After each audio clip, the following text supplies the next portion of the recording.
Alright, here's a little update. Took a trip to the junkyard yesterday. This is the headliner I removed from the truck.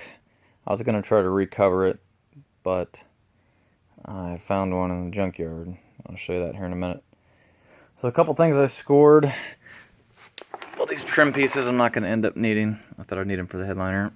Got myself a new gas door because the one on the truck is rusty.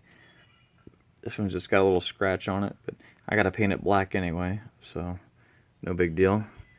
Big score was this AC line from a 97 Mountaineer with the 5-liter V8, and it's the one that connects to the back of the compressor, runs up to the radiator, to the condenser, and then over to the receiver dryer. And this one was an expensive one if I would have had to buy it new. So I found this one, it's in good condition. Got it for like $5 at the local pick and pull. So that'll save me a lot of money and headache trying to get that. I also picked up a new radio trim panel here. Well, used radio trim panel. And since the Ranger's got all-wheel drive, there's no reason to have the four-wheel drive switch that's on here. So I wanted to clean it up. So I just put a fresh coat of spray on this. Sorry, I had a brain in the part there for a minute. Yeah, Plastidip, which is pretty much the same coating. It's the same type of coating they use from the factory. It was a rubberized coating, but it was like chipping off in places. So it looks almost brand new with the new coating on it. Also had an issue with exhaust. One of the brand new Flowmaster converters that I had installed on the truck, the catalyst inside broke loose about an hour after I left the exhaust shop. So I had to take it back in today, and they had to cut off a brand new converter, install another one, and needless to say, I'll be sending that back to Summit for a refund.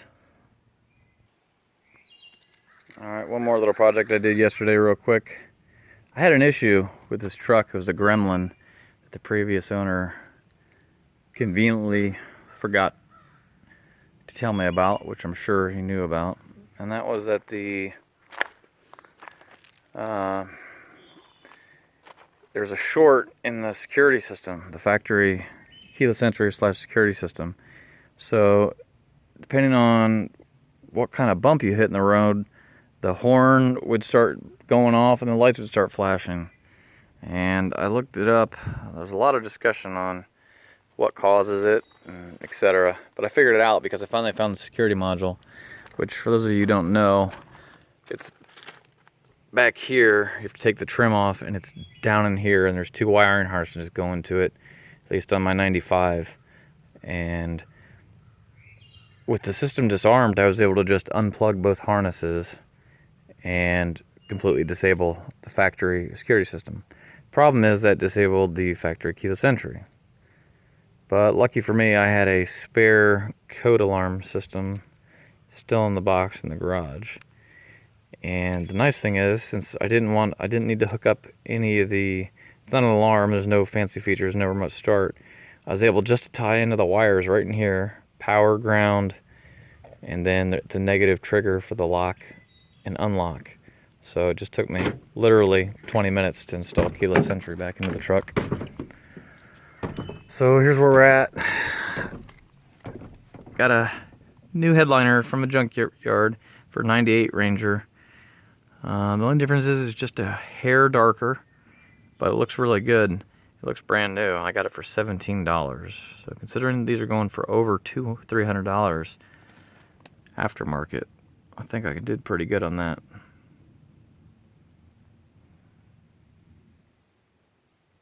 So it's coming along.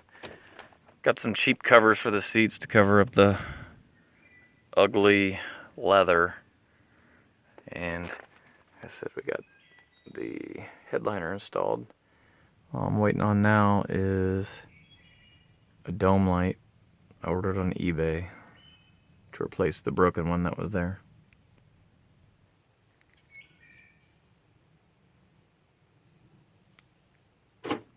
Alright, so what am I going to be doing next?